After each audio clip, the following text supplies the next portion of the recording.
Listahan ng pagkukulang mo ipinakita ng narcissistic partner mo after cheating. Na-experience nyo na ba to? Na kung saan after ninyong mahuli na nagtataksil lang inyong asawa or live-in partner or kahit jowa pa lang, merong mga sinasabing listahan. May mga binabanggit siya na ito yung mga listahan ng iyong pagkukulang sa akin.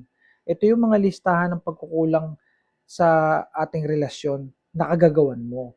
Ito yung mga pang-aabusong ginawa mo sa akin. Ito yung mga hindi ko gusto na ginawa mo sa akin sa ating relationship. Kaya ako nagtaksil. Kaya nagawa ko ito. Kaya kasalanan mo lahat ito. Na-experience nyo ba ito? Ito ay napakalupit na pangyayari sa inyong buhay. Na kung saan kayo ay natutulala at nag-iisip at sinisisi ang inyong sarili dahil sa mga listahang ito ay tila ba ito'y parang pruweba o ebidensya na kayo nga ang may problema sa relasyon at yun yung nakabaon sa isip nyo ngayon. Pero ito, enlightenment ito, awareness ito, education ito.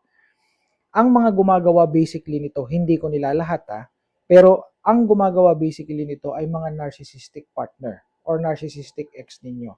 So ito ay strategy or tactic ito para pagmukhain kayo ang mali. Ito ay nakadesign para proteksyonan nila ang kanilang sarili, ang kanilang ego. No? Kasi ang mga narcissist ay ang kanilang ego ay fragile. So it seems like they are creating a massive, no, a massive protection or protective mechanism para proteksyonan ang kanilang sarili. Alam niyo ang pagiging narcissist ay defense mechanism. Ito yung sobrang or overacting ang kanilang pagpoproteksyon sa kanilang sarili to the point na they are inflicting harm doon sa kanilang partner. Kahit mawasak ang pagkatao nung partner nila o kanilang ex, kahit masira ang buhay nun, kahit na masira ang mental health nun, mabaliw yun, wala silang pakialam, basta maproteksyonan nila ang kanilang sarili. Kaya nga may mga nagsasabi na evil daw ang mga narcissist. Well, uh, I agree with that because dun sa aking mga nasasaksihan no dito sa coaching at mga aking na i-experience dito no nakikita ko talaga na evil or devilish yung datingan. Basically, let's clarify no, ang mga narcissist ay hindi mga sick persons. So hindi sila yung sasabihin natin na may mental disorder, no. Ito ay ugali, ito ay personality style.